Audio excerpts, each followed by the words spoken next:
All right, let me click share screen and hopefully I can get this to work.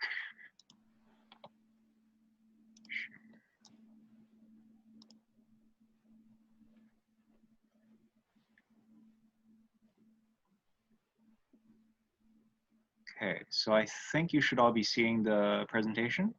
Mm-hmm. Wonderful. All right, I'll just jump right in.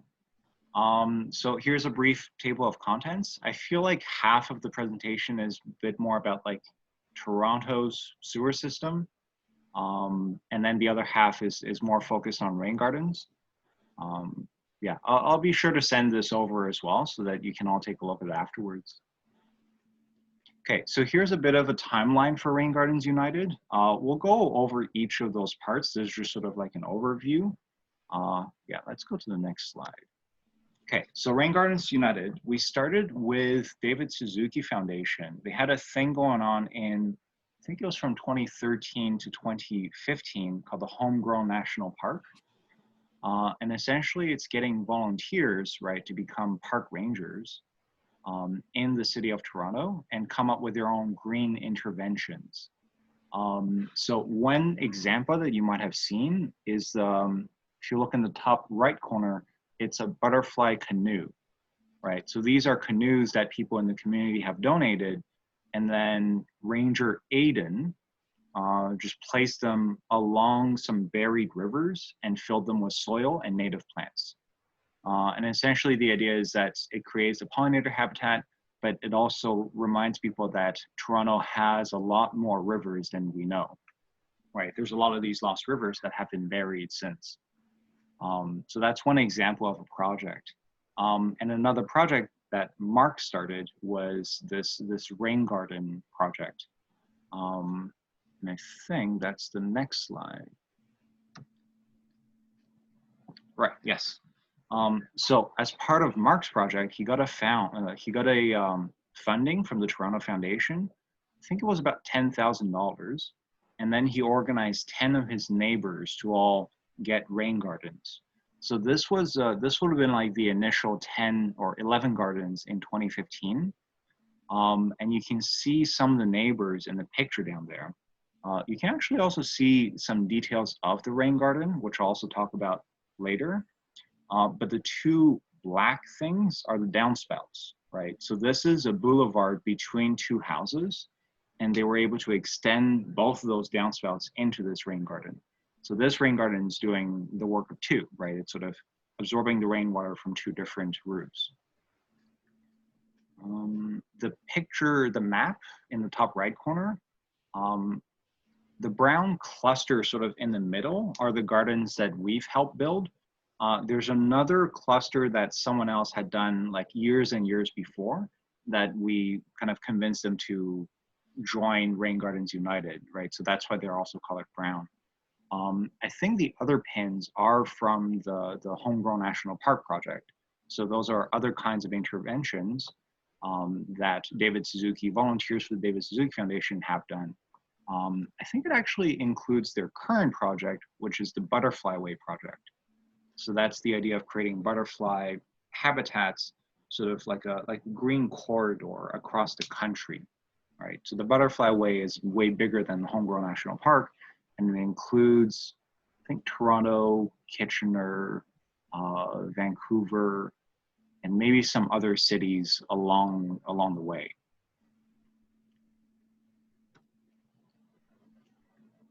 Right, so the next step, this is more or less where I came into Raingardens United. Essentially at the beginning, Mark needed help with some of the calculation stuff, right? And creating concept designs.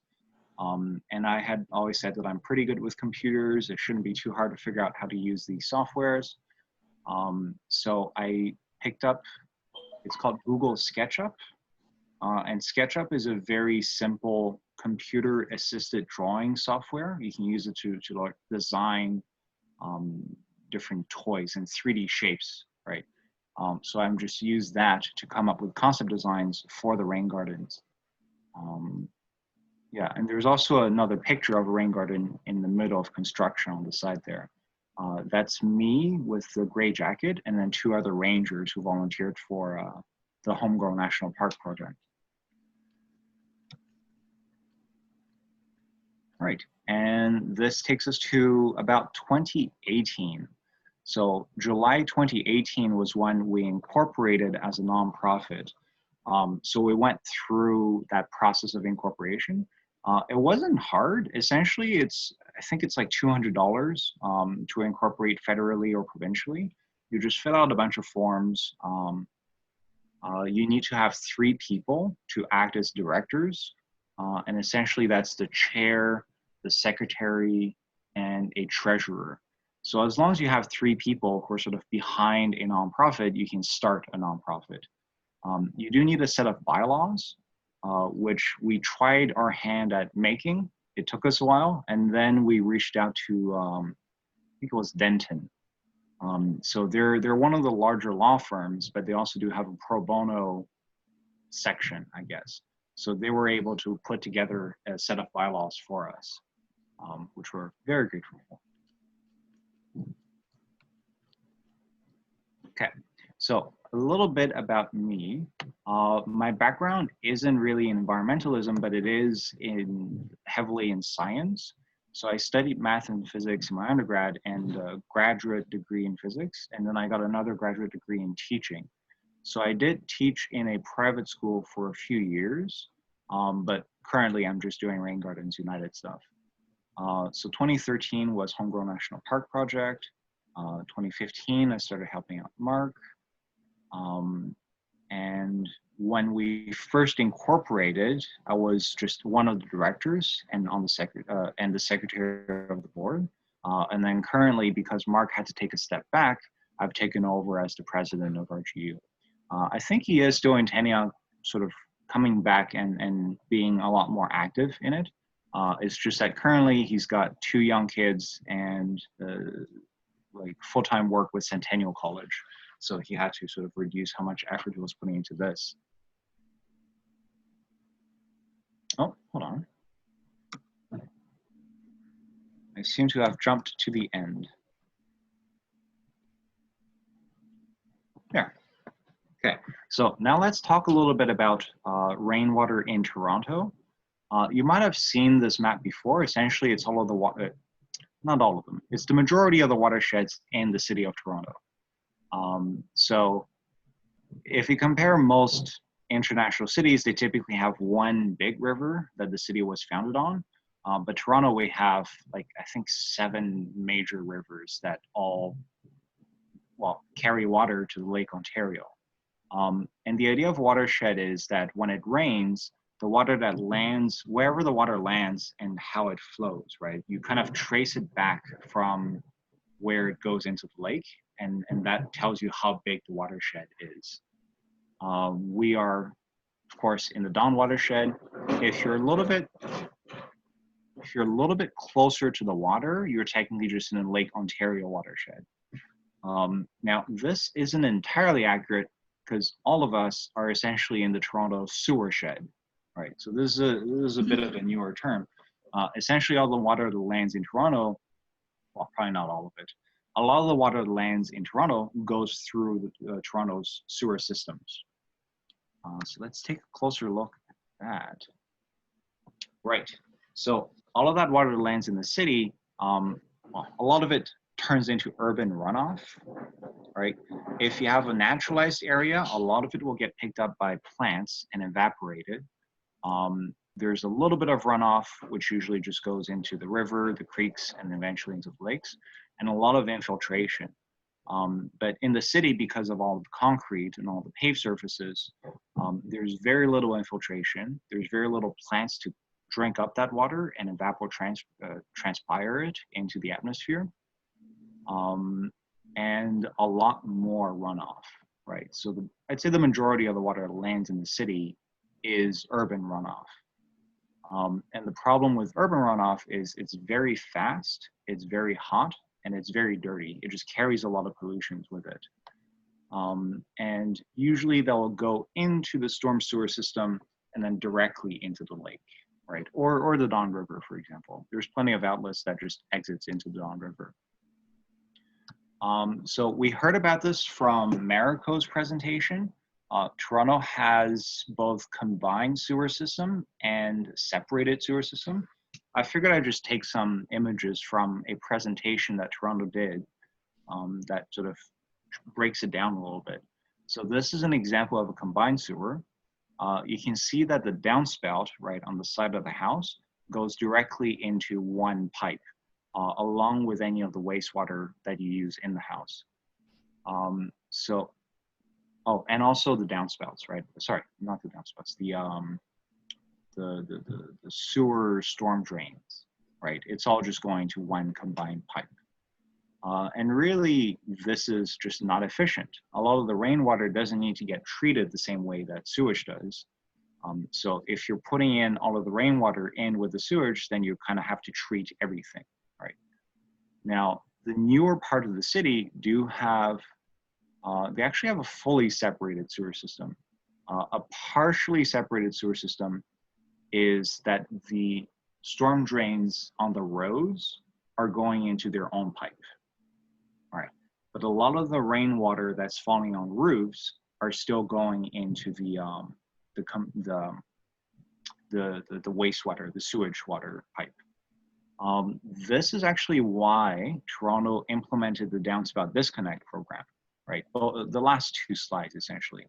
So with a combined sewer, if you imagine just disconnecting that downspout and letting that flow overland, that will hopefully go into a catch basin and then into a different system, right? So that only works if it's partially separated. Some part of the city do have it completely separated, where you only treat with the sanitary sewer things that have to be treated before it goes into the lake.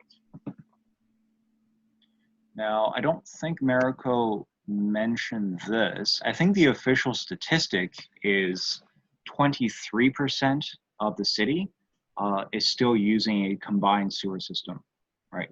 So the majority of the downtown core is still has a combined system. The city is doing all kinds of infrastructure upgrades to sort of, you know, unearth these older pipes and then replace them with a newer system that has the separation. But as you can imagine, it's a really big area. There's a lot of pipes, there's a lot of sewage pipes, and it just takes a lot of money and effort to dig up a sewer pipe and install two new ones. So it takes a while for this to get updated. Right. So this is what some of the this is what the city essentially is doing. So a very successful program they've done is the downspout disconnect program. And you can see a picture of it. Essentially, if you walk around the city, some of the downspouts are still connected into the sewer system, right? Just directly going into it. And I think it's mandatory. So in the city of Toronto, there is a bylaw that says you have to disconnect your downspout. Now, I think this started in 2011, starting with the combined sewer areas. And then I think in 2016, it sort of expanded to the rest of Toronto.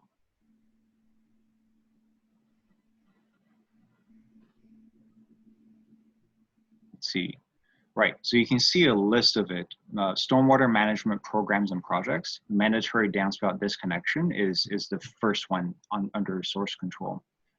Now, the issue is a lot of people just did essentially exactly that picture, right? You sort of cut the downspout where it goes into the system, you replace it with a short elbow and you direct it outward, and then you just cover the hole underneath, right? So that nothing's going into it. But the problem is now the rainwater is just going right next to the house. And for a lot of properties, it's going right next to the house and then flowing down the driveway.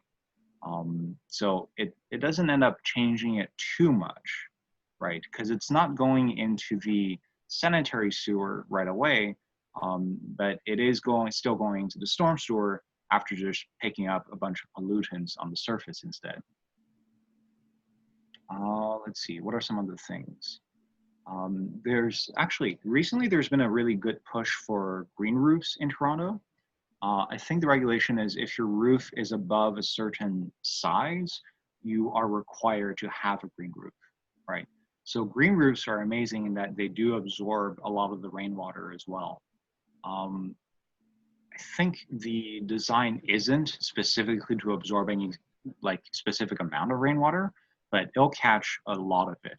Because Toronto, I find usually with the rain, well, it's been changing lately, but usually we have a lot of really small rainfalls, right? Over the last few years, we've been getting more of these massive downpours, but usually it's more that in Toronto, it's always raining, right, throughout the year, and it's usually a very small amount. It's not an incredibly wet city. So if the large roofs in Toronto have green roofs, that's going to capture a lot of the rainwater. Now, one of the issue with a green roof is you can't do it if it's too sloped, right?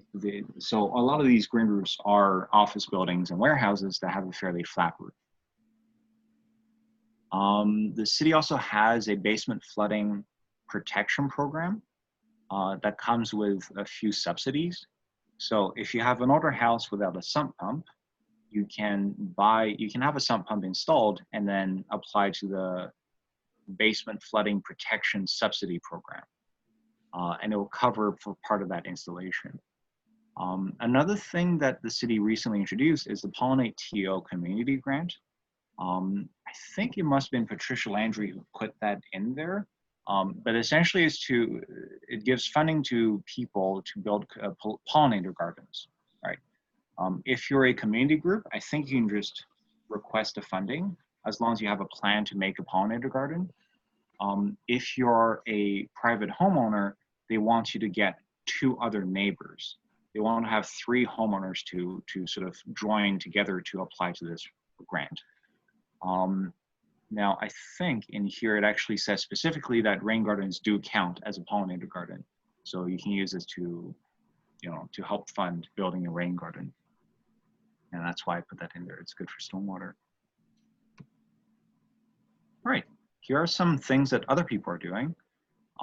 Green Roofs for Healthy Cities, they run an annual conference that we participate in. Usually when we do the rain garden tour, it's as part of this conference. A couple of other cities have rain garden subsidies or rebates. So 2 examples are Peterborough and Guelph. And each of those programs, city programs, are actually also in partnership with some other community group. So in Guelph, I think they've partnered with REAP, Green Solutions. REAP actually originally inspired Mark to start this rain garden stuff as well. So we're really happy that they've got this city program going on. And then the one in Peterborough is with Green Up, who also does, I think it's called Rain Community Solutions. And Green Up is also behind Depave Paradise. So there's this really active group up in Peterborough that does all kinds of projects that help stormwater, right? Help people manage their stormwater. Another really good example is a rain barrel, right? Rainwater harvesting. Essentially, the more of this kind of rainwater harvesting we're doing, the more we can lessen the load on the city.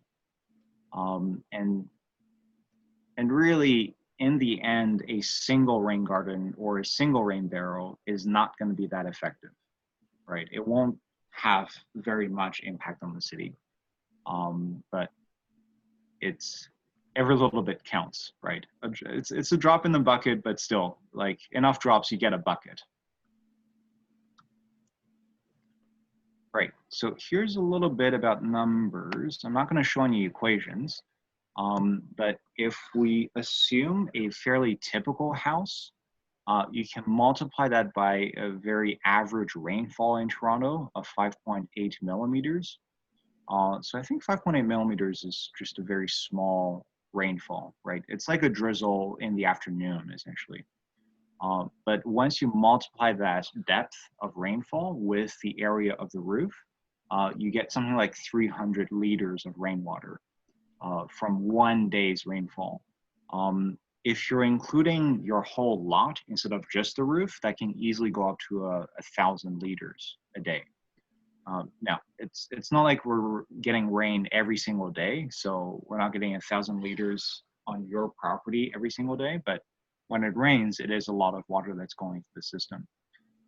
If we scale this out and look at the whole city, there is a report published by Riverside. It's called Rainwater Harvesting in Toronto.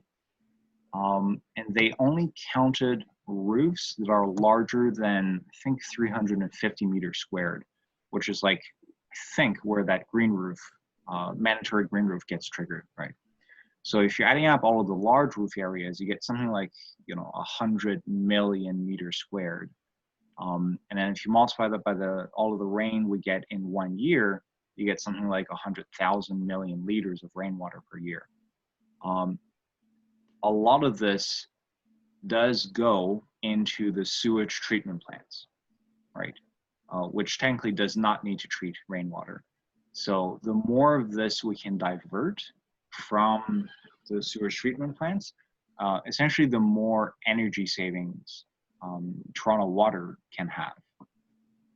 And I think this report also breaks down like how much energy is used in different departments in the city. And Toronto Water does use a lot of energy to run those purification plants and treatment plants.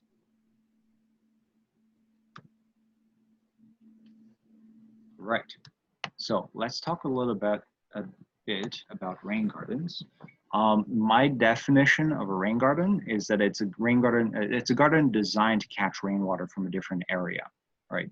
And a lot of people do bring this up. Can I just point my downspout into an existing garden and call it a rain garden? I'd say that's totally fine because your garden is absorbing rainwater in that case. We sort of picked this definition because we are designing the rain gardens according to how big the roof is, according to what kind of soil conditions you have. Right, so it's an example of low impact development, which is a term used by civil engineers. It's also called green infrastructure. So those are two different terms that kind of like includes rain gardens. But it would also include things like green roofs, permeable pavement, rain barrels. And all of those low impact developments are recommended by the city's wet weather flow master plan, right, as ways of managing stormwater at the source. Okay, cool. So a few design considerations. If you want to design a rain garden, you need to make sure it's sized according to how big of an area you're draining.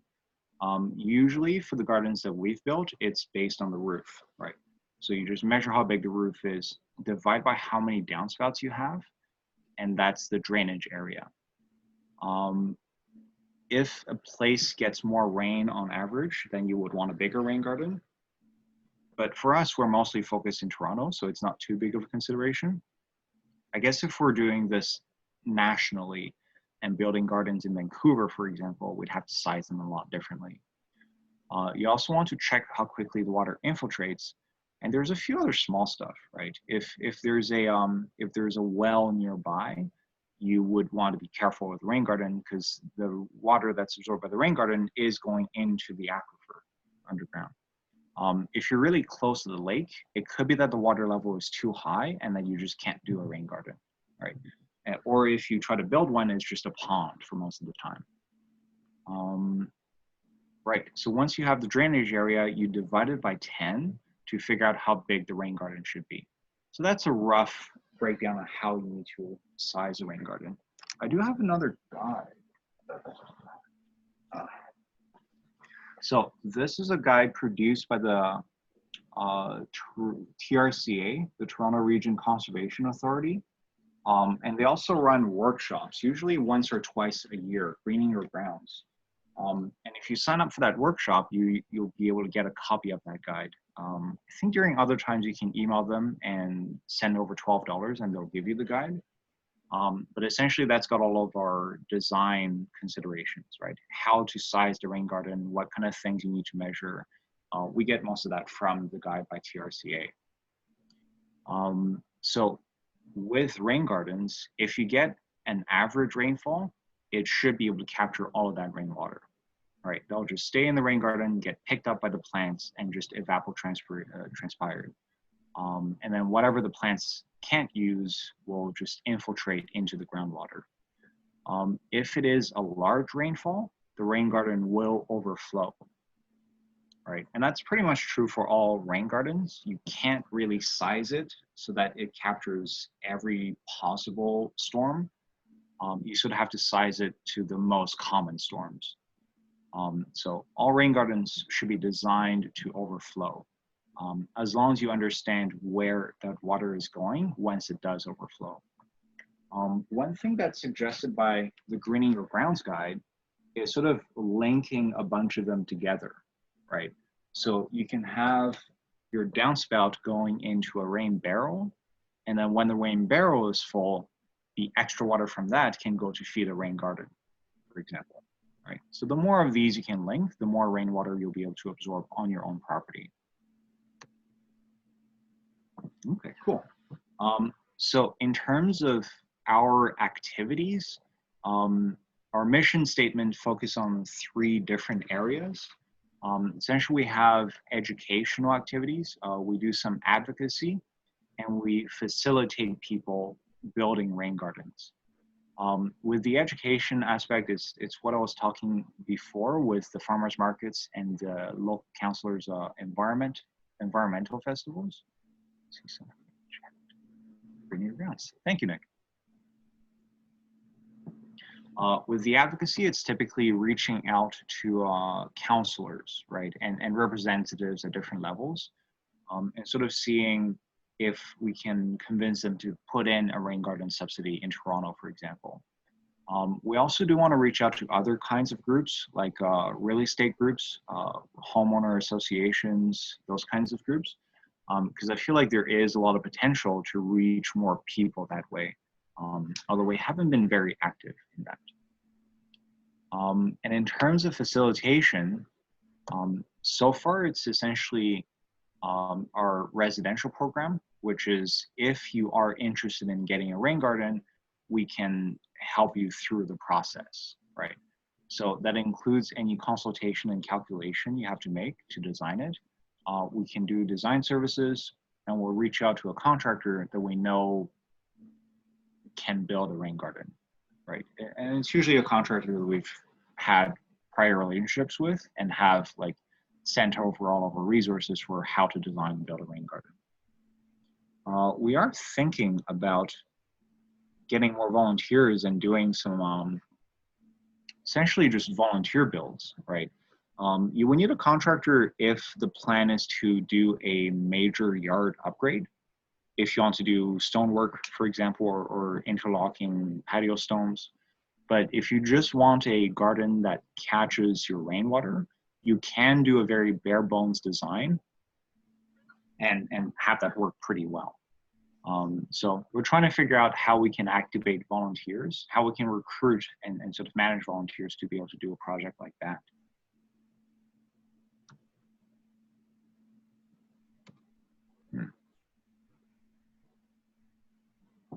There we go. Okay. Right. I think I already mentioned some of these. Here are some of the things that we want to do. We had our virtual rain garden crawl earlier this year. That was partially funded by park people. And part of that funding is to run a second event later on this year in the fall. So we want to do more outreach events and possibly some fundraising, because we're just mostly passionate about water, right? And there are definitely a lot of water security issues in Canada. So being able to partner with those kind of groups would be really amazing for us, I think. We want to develop more training materials and educational materials. And I think ideally, anyone should be able to go to our website, click on the tab that says, I want to build a rain garden, and it will just walk you through all the process, right? Any calculation, any design, what kind of materials you need and how much you need. Some of those tools already exist. I'm trying to remember who it was. There are a couple of websites that focus on rain gardens, and at least one of them has a calculator in it where you can just type in, here's how big my roof is, here's what kind of soil I have. Tell me what I need to build a rain garden.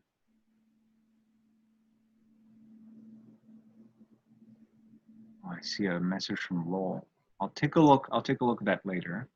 Right, yeah. So here are some of the things that we want to do in the future, essentially.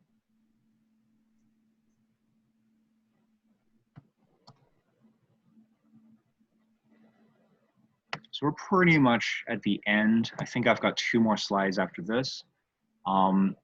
Essentially, if you look at how much rainwater the whole city has to deal with, a single rain garden will not have very large impact.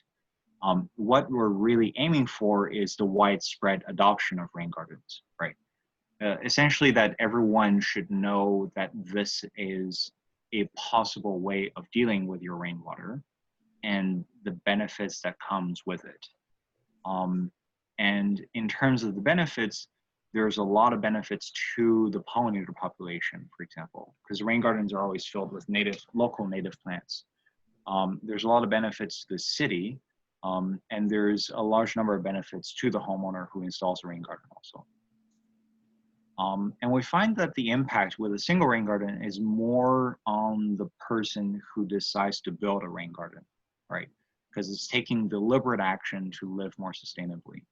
And really, it doesn't matter what kind of reasoning you have behind this. It could be that you don't want to deal with a lawn that's yellow for half of the year.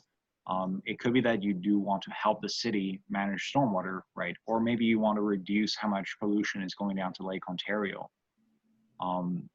Like, for example, I think right now is if there is a rainfall event, you're not supposed to swim in Lake Ontario for 2 days, for 48 hours. And a lot of that is because there's so much rain that it just overflows the sewer system and a lot of sewage gets dumped into the lake.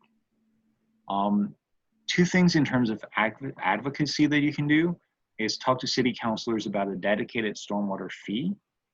So right now, every homeowner is paying for stormwater management, but it's lumped in with the rest of your water bill, right? So you don't really know how much you're paying. And I think essentially it's all of the residential properties are paying the same amount and all of the commercial properties are paying the same amount.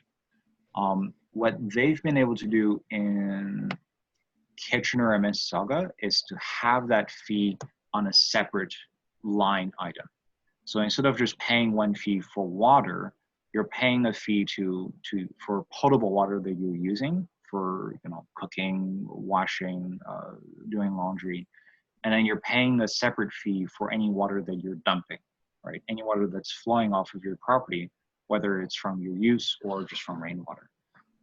The benefit from there is it will encourage places that have like these huge parking lots, right, to consider green incentives, either to just make those parking lots smaller or have something that will able to catch the rainwater that's falling on that parking lot.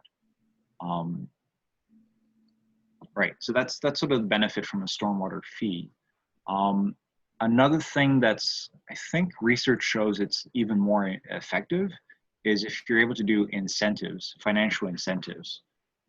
So we've seen that Guelph and Peterborough has this, Port Hope has it, Toronto kind of has it from the Pollinate TO grant, right? So the Pollinate TO community grant you can use towards a rain garden because they are also pollinator gardens.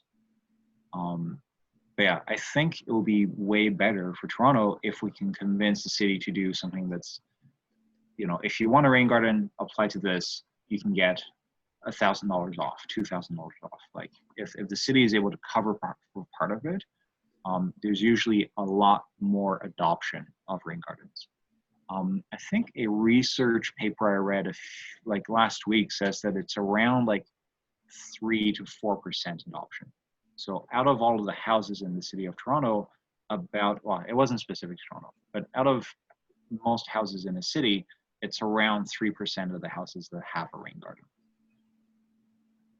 The last thing that we can all do, in fact, we are doing right now, is to organize with our neighbors, right? And it doesn't have to be focused about specific issues.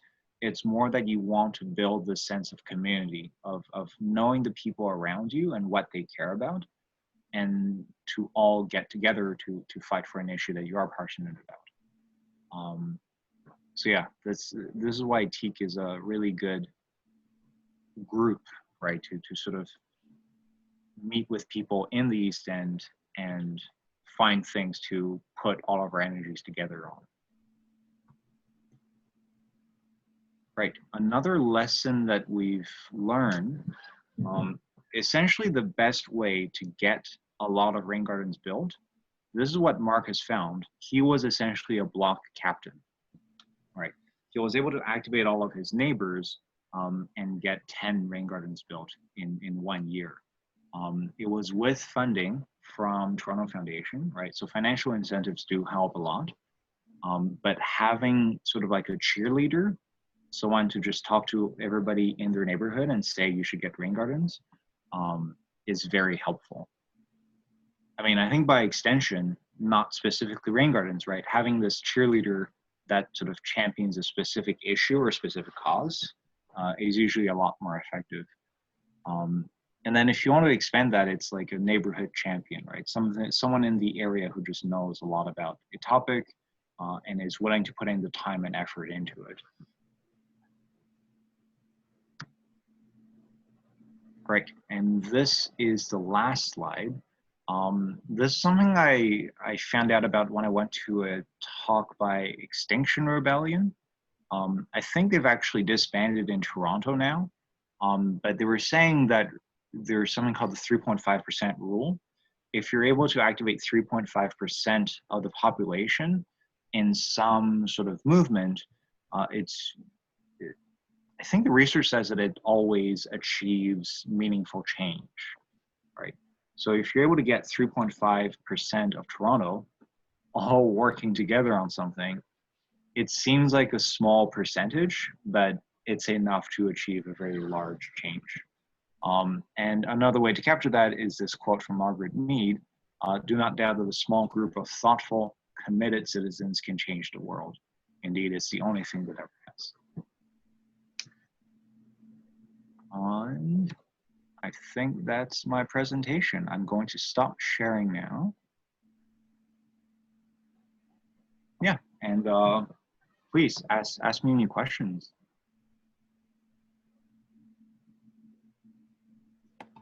Thank you very much, Ting. That was an amazing presentation. Lots of great information. Yeah, everyone. Yeah. Top rate.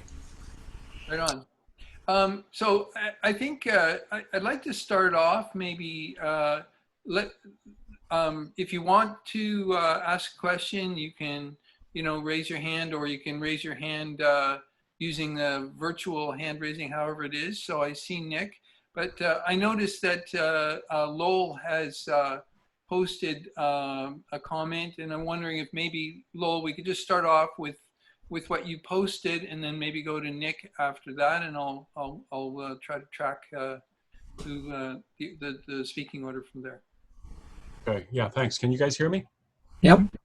Okay. Great. And yeah, I guess it's just the thought came from the fact that I'm growing veggies in the balcony, and then I learned about liquid composting from Wang, who was the director for Rain Gardens, I guess, for the last couple of years. I think her term just ended, and then so I'm able to, we use these plastics, like the pop bottles, the 2 liter, and also these big glass ones, and then it's like storing water and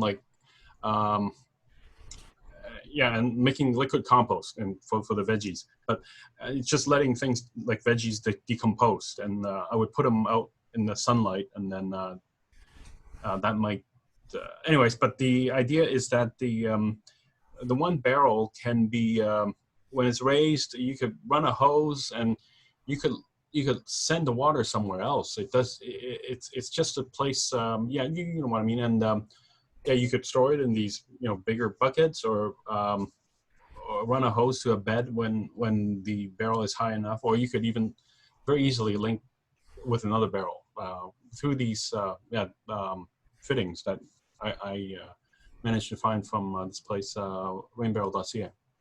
Yeah, thanks. Yeah, I just want to add that rainwater harvesting goes back, really far, right? Essentially, as long as we had people in settlements, we've had rainwater harvesting. It's literally money falling from the skies. It's a resource that we're just wasting. Yeah. Okay. Yeah, I saw this fellow on a video, and I can't remember who he was, but he had a very interesting raised bed to grow potatoes in. And what he had done was he had put PVC tubing in parallel lines, and it was obviously like a soaker hose. So it was under the soil watering the potatoes. And I was wondering if there are rain barrels with multiple taps, because we have a garden out the front of the building, and we have pots down the side and one beside the door and another one out the back, which is a rain garden. And if I could move it with multiple taps out of the bottom of the rain barrel to various locations when I need it, it would be great. Mm-hmm. I don't know. I feel like that'd be a hydraulic puzzle, trying to figure out where you want the water to go and sort of height you when you do that. Well, It might be. It is possible, right? To run if you have to run kind of sub-irrigated to a sub-irrigation system, like through weeping tiles. There's this. I don't know if you guys know him, Nelson Wang. I worked for him briefly in Ward 21. He's part of Green Neighbor 21. He owns he has a small small mixed-use building, and he built his office is on the ground floor, and there's a backyard, and he built a greenhouse, and he collected the rainwater on the roof of the one-story back addition. And he sent the water into underneath the beds of the greenhouse. So through, I think, just weeping tiles, somehow running and it works for him. Yeah. So I have a question. Ting, I'm just wondering though. Nick is asking a question. Do you have any thoughts about that? Like, have you seen a system where one rain barrel maybe feeds more than one garden? Is that something that you? No, I was asking if there were rain barrels that were actually built with multiple taps. Right. If not, I do know you can. I was at Lowe's and I saw this thing you screw onto the one tap and it turns into 4. Yeah. So you just throw valves. So you I have one. Oh, you have one. Great. Well, I have a splitter, 2. It splits from the tap, it goes to 2. Yeah, so we have 2 hoses. got one of those. I've seen one that has 4 splitter. It splits 1 4. I imagine you could put it on your rain barrel if it's got the same fitting. Yeah, I hope it is easier than the 2 because you had to twist the entire 2 around, and the 4 is about this long. So the tap wouldn't come out far enough to spin the thing. It sounds like it might be a matter of hunting through some of the options at the hardware store to find. Yeah. Or Valley. Yeah. So Rose, I see your hand up. Yeah, I have a question for Ting, maybe even for Lowell. I used to be involved with tree advocacy, urban tree advocacy, and one thing that always bothered me is, you have street trees on the boulevards, and when they plant them, and just city trees in general, they have a very high mortality rate. And I thought, like, what about capturing the rainwater from stores on the avenues and doing sub-irrigation to the street trees? Yeah.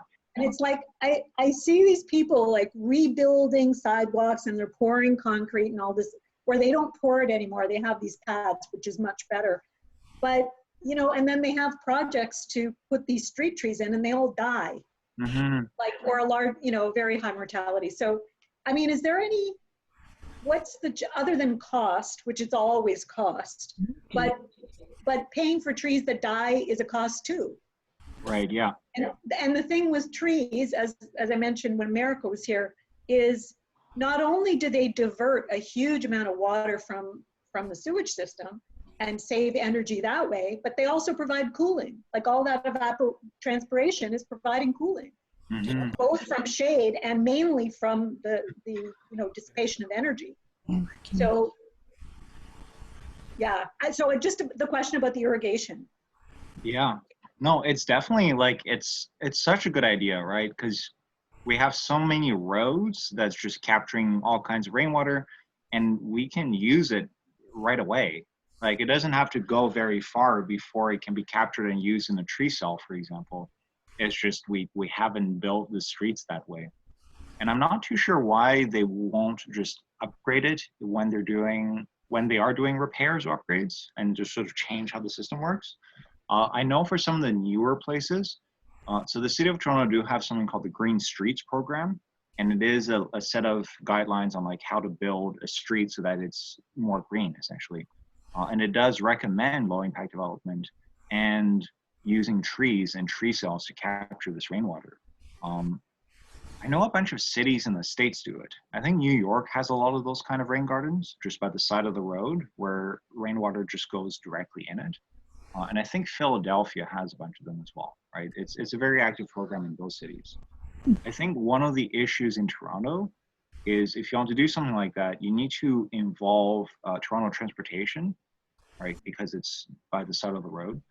You need to involve Toronto Water because it's sort of managing rainwater for them, which is technically their job, right? So I think they need to be involved in that process. And I think Parks and Rec, because it's a green space. So I think it's partly because it's very in between a lot of departments in the city that even if one department says we want to do this, we're really excited about doing this, they might not be able to get the other parts of the city involved. What would it take to do a pilot? Like, I get, because it's like, it's really hard to do anything, but once you have an example and it works, then stuff happens, right? Yeah, for sure. We've been trying to get a pilot going in Toronto for 100 rain gardens with, I think it was Trillium Foundation, the Ontario Trillium Foundation. There's also the Federation of Canadian Municipalities, the FCM, and they do a lot of grants like this as well. But essentially you have to go to the city with a plan, right? And say, this is what we want to implement. This is the way we're going to measure how effective it is. And this is who's going to do it and how much time and how much money it's going to take. And then once you send that in to those places, you might be able to get the funding to do it. And you still need to have the city departments on board to carry out this plan. So I think partly it's just that it's so many people that it takes a lot of perseverance to get them all connected and in touch with each other. And then you sort of just have to keep trying year after year, right? It'll take some time to really get everything organized. Wow. Yeah, I've dealt with that a little bit before, and it's just, yeah. Yeah, and I think that's why Raingardens United has been focusing on residential retrofits, right? Yeah. So it's looking at a house that already has a yard and that we can just turn that into a rain garden. Because then you're just dealing with one person or the homeowners, right? Yeah, but larger projects would have so much bigger impact. And it is a shame that it's not easier to be able to get something started like that through the city. Okay, so Lowell, you had your hand up a little while ago. Did you still want to? I'll speak after Kathy if there's okay, time. so we'll go to Kathy and then Lowell. Oh, thanks. Thank you, Lowell. And but it's hearing what you just said, Ting and Rose, about discussing ways to address the idea of watering sidewalk trees. Like, if I suddenly had the magic wand, what would that look like? Like, in terms of like creating a pilot project, how many, for instance, because how many city blocks might that need, or like what would be the requirements of setting something like that up? And the reason I ask is that I happen to be fortunate to live. So far we get along with our neighbors on both sides. We have new neighbors on one side, neighbors on the other side that have lived here for 42 years. And I've talked a little bit about rain gardens with our new neighbors. And so I'm hoping that there could be a chance to get some, three neighbors rain garden action. And I do know a lot of the storefront owners on Kingston Road that's near me. So I can't help but wonder if there was to be some kind of pilot project, like how many, first of all, how would the irrigate, would it be, I guess, underground from the storefront owners on Kingston Road, underground to water the trees? And how many blocks worth of participants would be valid for that kind of pilot project venture? I'd say that's really hard to say for sure, right? I can sort of picture something like that for rain Yes. gardens and for tree cells, Uh-huh. where you would argue that like these two streets are served by the same storm sewer, and we can monitor the storm sewer and see how much water is flowing through it when it rains. So we are going to monitor it for a while, do these upgrades in the yards and the tree cells, and then see how that's changed, right? And I feel like essentially it's just that the bigger of a pilot project, the more convincing it is to the city, right? So if you're getting one street, it'll be limited in how much you can measure and justify at the end in terms of impact. Well, and it's interesting too, because I take a walk. I live near Victoria Park in Kingston Road, and I take a walk every morning to the beach and back. And about 3 or 4 weeks ago, I noticed that I'm not sure what's happening, but the sewer grates in the middle of the streets, they've been blocked by some kind of black fabric. Hmm. So I don't know if they're cleaning the sewers or doing some kind of monitoring. I'm not sure what's happening with that, but I guess I do feel that something's going on in this neighborhood, and it might be a good time to see if somebody is doing a study on the amount of rainwater runoff that's happening in the sewers. It might be a good time to go, hey, what about this idea too, and kind of putting those things together. And Mm-hmm. Rose, do you? I noticed your hand. Do you have No, something? I just, something related to that. I hadn't thought with this particular idea, I hadn't thought to look up if any other city has done it, because maybe New York has done it, or maybe somebody else has done this. And I hadn't thought, like I thought it was a good idea, but I hadn't researched it quite. I wasn't at that level. So that's another way of getting evidence. I think New York actually started a new department or some sort of like interdepartmental working group where they had people from transportation, from parks, from water, like create this new working group to deal with these kind of things, to actually discuss it and make it a bit more efficient. Okay, that makes sense. Mm-hmm. Cool. Okay, coming back to you, Lowell, if you'd like. Yeah, Rose, I just want to mention that so a lot of these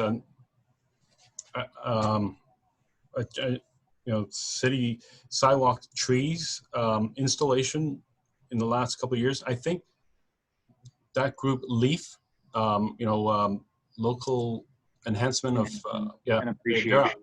they're out in Ward 21 too, and or used to be the old 21, and I think they are doing work with the city about that, because they're the ones that are planting trees. And Yeah, I know of them. but I took the workshop with them. One of the problem with the putting trees in sidewalks, and then it's the fact that I think the root system of a tree, it doesn't go very deep.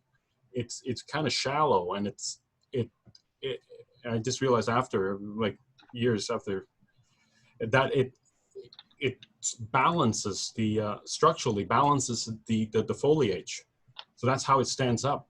So if you have concrete and asphalt on top, it's harder for the roots to spread. I think, isn't that might be the problem? Like, so I'm not, no? I'm not suggesting putting any more concrete. It's Yes, just what's already there. Yeah, but putting trees, yeah. Okay, Kathy. That's why they die. No. And you know, and that reminds me too, because our in the front of our house, we're lucky. Again, touching wood, I'm superstitious, but we're lucky to have a really beautiful, beautiful, beautiful tall tree in front of our house. And we talked to an arborist last year about it to see the health of the tree, and because the tree is surrounded by the pavement and the asphalt of the street and a lot of other driveways, because I water our backyard and our front yard every single night, but even if I'm watering the base of that tree, because of what Lowell is saying, the balance of the root structure and the part of the tree that we see above ground, I would have to I would water my neighbors' yards all around me to try to give the tree the water that I wish I could give it. Do you know what I mean? So, yeah, like so I guess maybe the idea of sidewalk trees might be inherently flawed if it's surrounded by concrete, because the trees aren't really given the best possible chance to adapt and thrive. I'm not sure. I might be misgiving information too, but I think Leaf is doing some work with the city though, about this. So in the last 10 years or so, right? Ting, don't you? Haven't you come? Did you come across? Yeah. Anyways, because they plant trees. Yeah. So they are working with. I know Janet McKay, the executive director. I've talked to her on many occasions. I don't remember if I brought this up, but I know she told me that trees don't do well on city streets because it's very stressful for them. What happened to Ting? Did he have to go? Internet just disconnected. He'll be back shortly. Okay. Yeah. Yeah, so it's very stressful for trees, especially native trees. Traffic is really stressful for them. And of course, we put the trees there because it helps us deal with the stress. It makes it less stressful for us, but it's stressful for them. So yeah, I'm aware of that. All right. Ting is coming back. I think we're at our 6:30, so I want to check in with him if he's both a member but he's our guest tonight, so I want to check in with him about his time. I'm just wondering if out of the conversation that we've had so far, if anyone has spotted any opportunities or possible actions that might be something that TEAC members could pick up on. And just want to put that question out there if anybody has some thoughts about maybe even some small steps that we could take out of this conversation that might be planting seeds or potentially bearing some fruit down the road. Definitely the rain barrel that we were starting on before. Because I think you have to go through a fundraiser. I looked up a little bit about it, and to go to the rainbarrels.ca, I think you have to go use it as the way to get the rain barrels is using it as a fundraiser. You're muted. You're muted. Lowell, yeah, you want to comment on that? Yep, but because of COVID this year, they're making home deliveries in Toronto area. Yeah, because I understand now a lot better why we could use a rain barrel. It seems obvious now, because our biggest problem actually with the vegetables is the watering. Yeah, water Like, distribution. the water distribution, the water is our biggest issue. And this year is fine, but in another year, if we went away for a weekend, like the zucchini would die. You know, everything dies if you leave it alone for 2 days. So it's a bit of a problem. Yeah. Kathy. I just, oh, sorry. Oh, can you hear me? Yeah. Okay. Yeah. To add to that, though, I know that, like, is there a way, Lowell, and everybody, but is there a way of setting up a timer system Yeah, for water that drains from a rain barrel? I know that our next door neighbors to the south, they were away for a week and a half, and they have some kind of timer that they set up on their garden hose to water the front yard. you can have. Yeah, you can have a soak. We have a soaker hose, which I run out and turn on, leave it on for an hour, and then turn it off again. But that's one bed. But then we've got pots over here and pots over there, and this pot in the sun and that vegetable out of the sun. It's kind of an all over the place thing. That's why I was wondering about if they could have multiple hoses off of a rain barrel. Yeah. Well, it looks like you want to respond. Yes. Yeah, thank you. But there's also these, what I thought? You know, the clay, the unglaze. We learned about that, Yeah, you know about those, and as it's slowly dripping water out. And even the dollar store this year now, they sell these ceramic, a slow drip device. So you could hook it up to, I found out from an engineer that was using it in the Markham also, and it seems to work better with like glass jars, big, and so that's another way. And then, but sub-irrigation, what was my thought? What was I talking about? But the idea of, yeah, I can't remember now. Oh my God, there was another thought. I can just mention, you might want to try wicking. What? I don't know if you're familiar with wicking, No. where you put like a strip of cotton or something. Okay. So Yeah. that it wicks. It's just like the same way a candle works, where the center, the fluid flows up it. So if you have a planter and then you stick, let's say, a strip of fabric, and then you put it out into a pot of water, Yeah. the water will go into the plant. I can experiment, but some of the pots, like the zucchini pot, which I learned all about, it's a big pot. It's like 5 gallons. 5-gallon pot for one zucchini plant. That takes a lot of water. Yeah. Yeah. And So sub-irrigation, no, having water, so I learned from this, a blogger, not blogger, so YouTuber now, and from Maritime, I think it's Newfoundland. He's one of the best guys in urban agriculture on YouTube, and Canadian-wise. And I saw this, he would interview experts, and when he's done hundreds now of videos, and this one about a week or 2 weeks ago, he would interview these experts about watering, and a lot of the problem, how much you need to water, and the problem is water. When you water, the water will level itself out, so it forms almost like a strata. So if it gets down to a certain level, and then it will just, and if so, if your roots are, growing deeper and deeper, and you don't water enough, then you're not watering enough. And that's why the sub-irrigation method, these, Zora and Joanne Doust, also close to West, Zora is in Maine Co-op, Bruce would know, and so they would use sub-irrigation. And just this year that I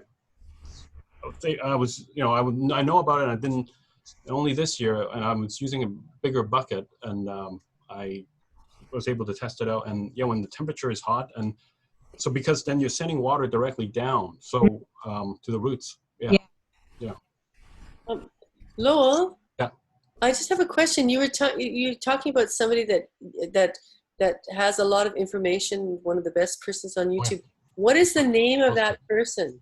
Yeah, I can find the link. Yeah. Or can you please put it in the chat? Sure. Yeah. Just because it sounds like useful information. Thank you. Yeah, and I just want to remind everyone that you know, we have this Slack space, and resources like that should be shared in the Slack space. It's very helpful, and it's you can always go back to it. Like, the nice thing about it is, unlike Facebook or something where there's a constant stream, if you put something up in Slack, it's much easier to locate it afterwards. So, you know, I think we have, if we don't have a gardening channel in Slack, we should set one up. Mm-hmm. And start, you know, cultivating and getting people to engage and share ideas, because I think as you observed, Nick and Janet, that you know, gardening is very much something that is experiential, and there's a lot of traditional knowledge, Mm-hmm. and it's not an area where necessarily it's always driven by expert advice as much as it is by shared collective wisdom. So For sure. Totally. you know, the Slack, aside from your conversations with your neighbors, which is the way this would traditionally happen, we could also use the Slack channel, which has some of those same characteristics. So Yeah. Well, there were two things that I found really interesting. Is that in one video, this one fellow said that the easiest way to water seedlings was take a flower pot, put the seedlings around the outside of the flower pot, and fill the flower pot with water, Yeah. and plant the flower pot in the ground so that it watered the seedlings because it drained the soil. Can you, Nick, I'm sorry, can you repeat that? I listened, but I didn't quite comprehend. So you plant your seedlings in a circle around a hole that you put the flower pot in. So the Ceramic flower pot, a ceramic flower pot, goes into the ground, Okay. and you put the seedlings around the outside of the flower pot, and then fill the flower pot with water, and it soaks the soil because the water sinks down into it. Oh, okay, thank you. Now I get it. Okay. Waters the seedlings properly, apparently. That was an interesting thing to see. And another thing that Janet mentioned that she had read or seen, I'm not sure which, was that when the plants mature, you don't want to water them as much Oh, right. Yeah, yeah. because you want the Oh, that's nutrients to go to the fruit, not want- develop the leaves and the flowers. Yeah, look at a lot of YouTube channels. There's a lot of interesting stuff. You don't want to water as much as the fruit, as the plants, as Matures. the vegetables get more mature. You want to water less because then you get more flavorful vegetables. So you water mainly when they're seedlings, and then after that, basically to stop them from wilting. That way you get less watery fruit. You get better flavor in your fruit, in your vegetables. Yeah, which is why the stuff from the store is crunchy Yeah. water rather than lettuce. So it seems like maybe there, you know, that maybe one of our sessions here could be a specifically gardening Yeah. session that we could hold. Maybe find our own version of. I don't know if you know the CBC program where they'll have the gardening expert on, and Yeah. Yeah. Yeah. maybe we can find someone who could fill that role for us. Rose, I see your hand up. Yeah. I just wanted to mention, I just did an internet search. There's a 35-page document, stormwater to street trees, on the EPA website. So I'll be reading it. Rose, can you please put that in the chat? Sure. Thank you. If you want, I've got a tons of more papers. But on this specific thing? Not specifically on stormwater and street side trees, but more just green infrastructure in general. Uh-huh. Mm.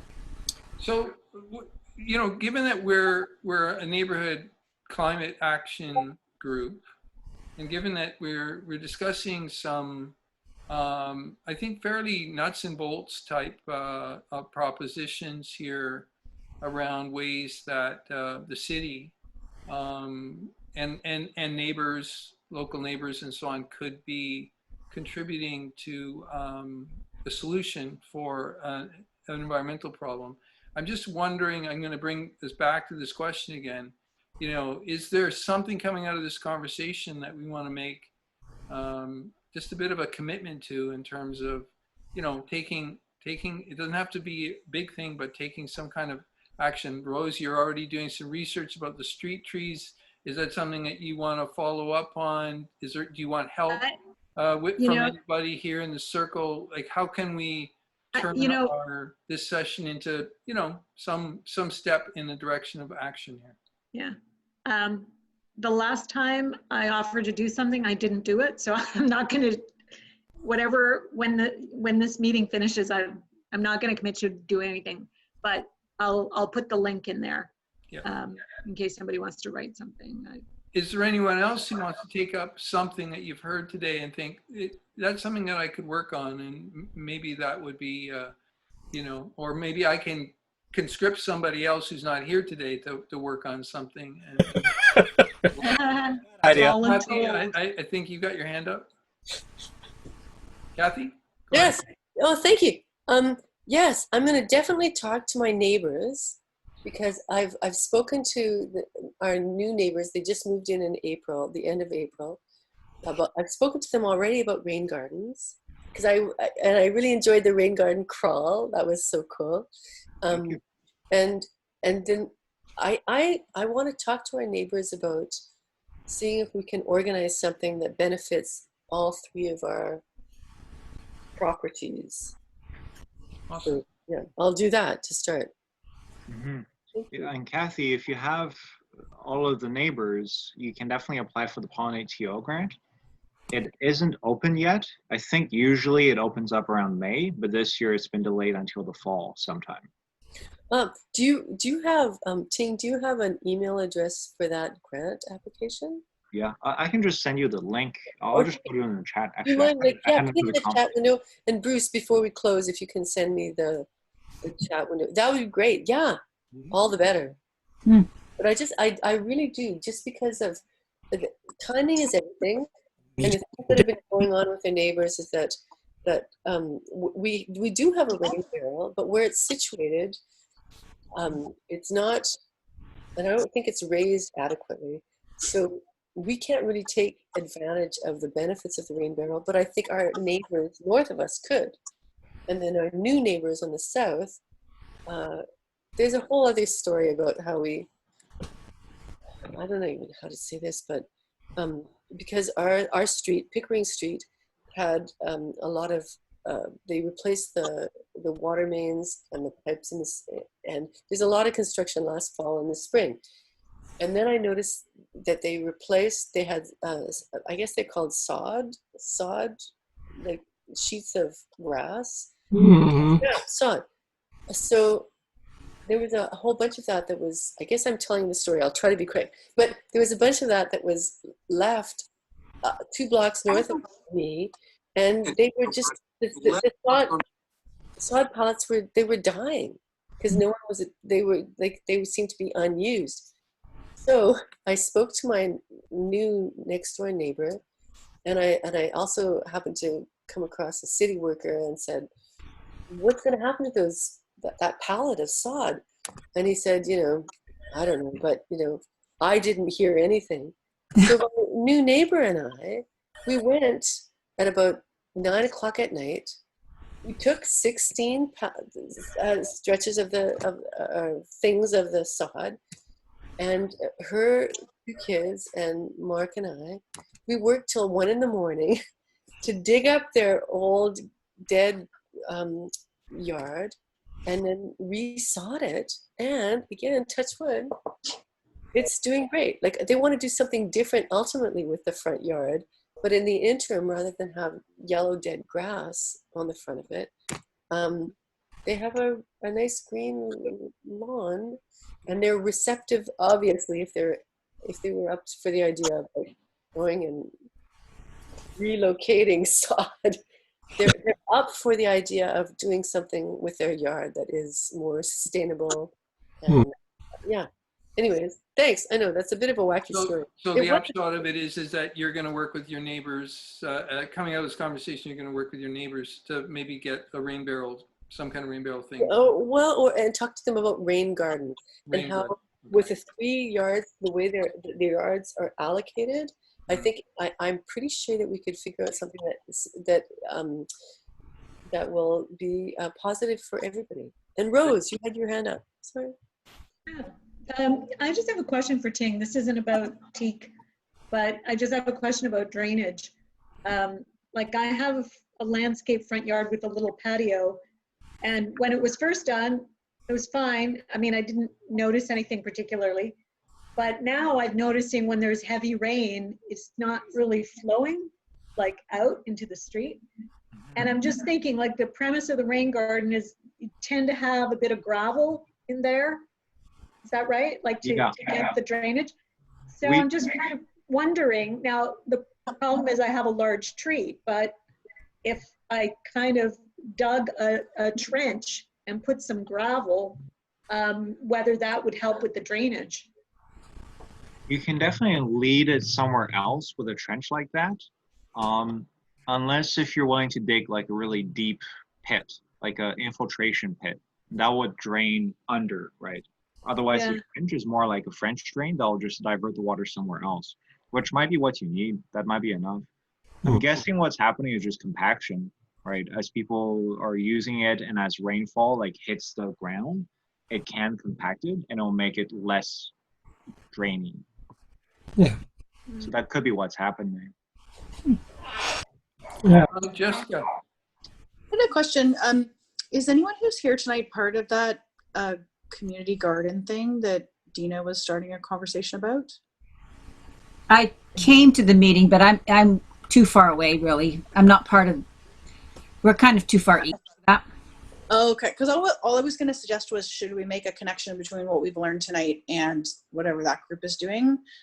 But I'm not really involved in that group, so I wouldn't necessarily suggest that I make that connection, but it seems like maybe they could use some of the ideas that we talked about tonight. Is there someone in the group here who's got a connection with Dina and could help make that connection? I could let her know. They have a different sort of idea. They're more of a bringing community together. I don't think they have anybody yet who really actually knows about gardens. Which is interesting. Yeah. They're trying to just get their mission statement together as to what they actually want to do, which I think is more of a community thing and growing food. But what they were told actually is to build raised beds. So I'm not entirely sure how the rain garden would work with a raised bed. That's a question, maybe. Oh. Work with a raised bed? But I also think that they might be working on a community garden as opposed to in their yards. Yeah. So runoff might not be an issue. That's true, but water is still going to be an issue, like the amount of water you need. Yeah. Yeah. It occurred to me that I don't know how they would use a rain barrel in a situation like that, but if they could, excuse me, then that put the PVC tubing just under the surface of the soil with the holes drilled in it and a tap connected to the rain barrel and fill it up that way. But they can't fill Or the use rain a barrel. hose. Yeah, the weeping tile, which is even cheaper, and it's got it's what they use around the foundations of building to let the water drain. That's even cheaper than and it's big. It's the perfect thing according to Zora for sub irrigation. And let me see, and you can buy it a sock too, right? So that it prevents the soil clogging, and but the raingardens.ca sells these hoses and these spigots, and you can just connect the spigot with a hose, and the second barrel could be like 8 feet away. Ah. Yeah. Did we answer whether a raised bed can also be a rain garden?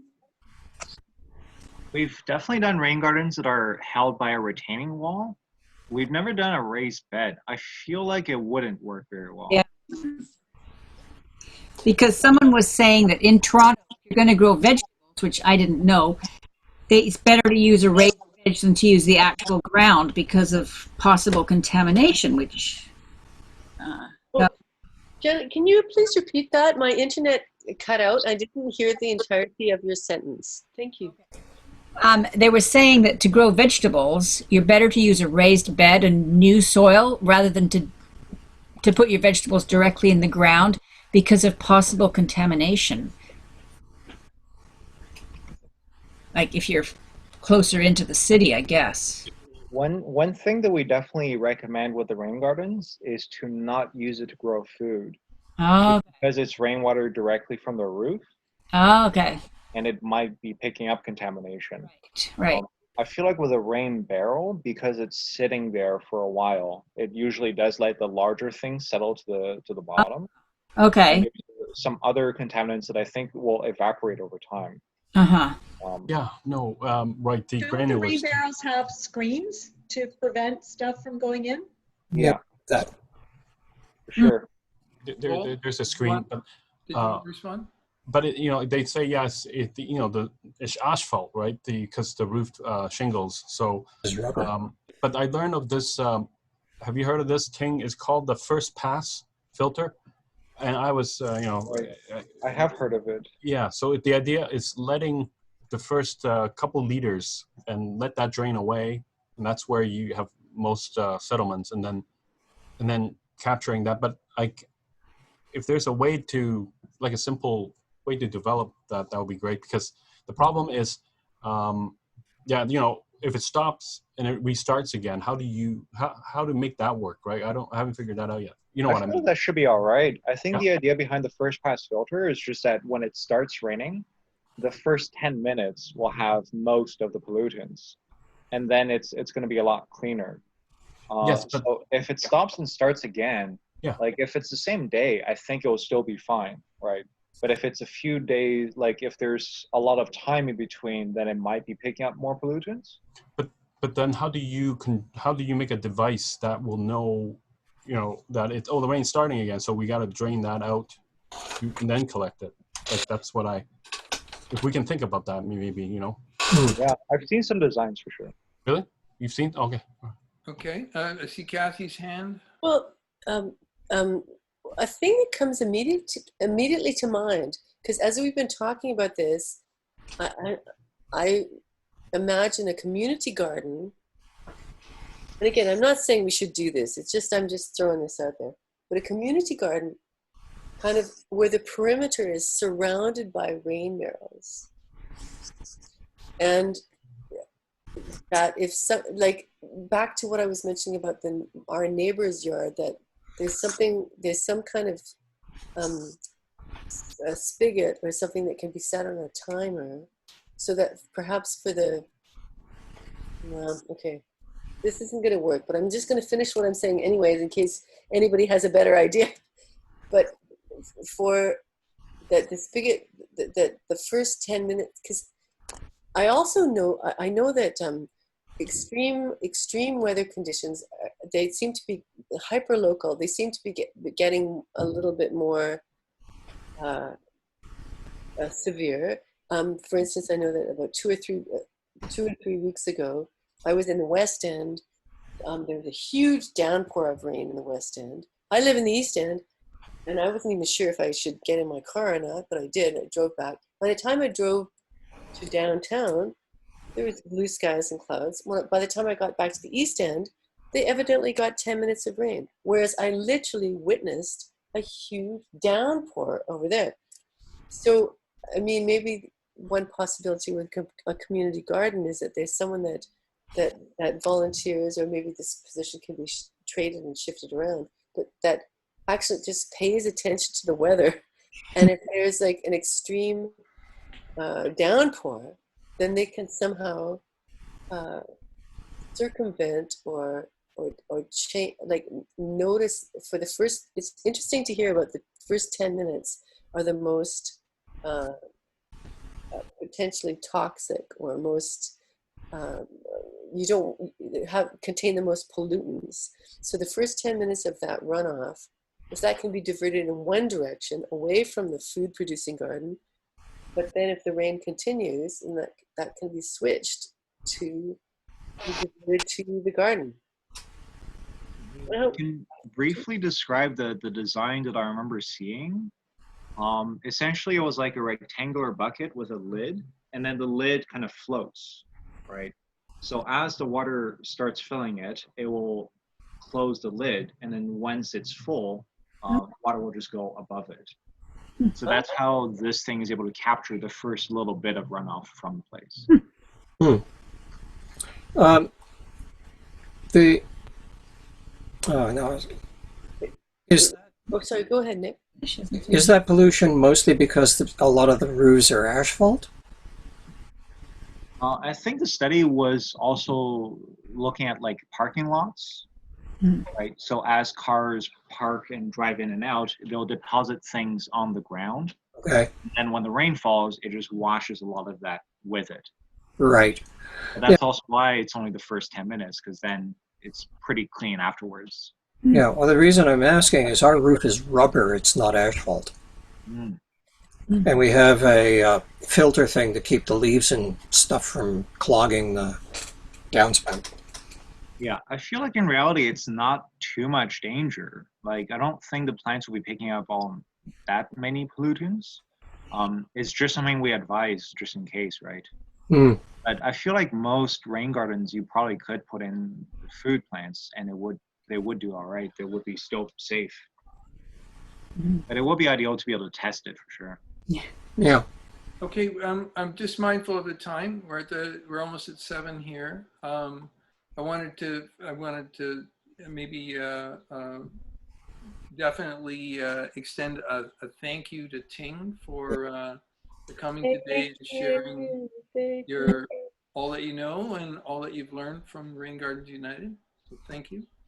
Yeah, you're welcome. And encourage everyone to think about what we've learned. You know, even if it's something that you can do something with in your own garden, with your neighbors.